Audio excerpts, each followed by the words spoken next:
Listen to what lawmakers had to say about Trump's federal funding freeze. Roll it. This is what a king does.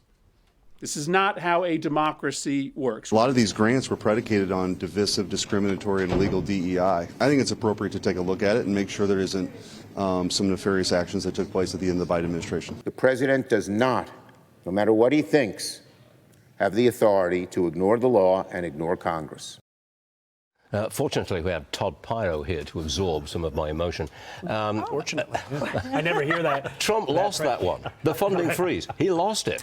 A judge has paused that funding freeze. He lost this one. Paused for now, and let's be clear, this is a Biden-appointed judge. But let's focus on the sound bites that you played, mostly from the left. They are hyperventilating, as they oftentimes do, because Caroline Leavitt said on the podium, we're going to go after a few targeted private and public entities. We're not talking about Medicare that we're cutting. We're not talking about Social Security. What we're talking about are those entities that are running rampant through the federal government. You know, the ones that have a budget of $50 million each year.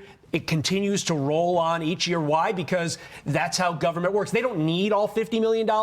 Their utility as to what that organization provides to our country is questionable and dubious at best, but they get $50 million every year, so they feel like they're entitled to. Trump just saying, I want to look at all these things. One, see if there's fraud. Two, if these priorities are necessary for our country. And if they're not, we're taking the money. It's only a temporary pause from the judge.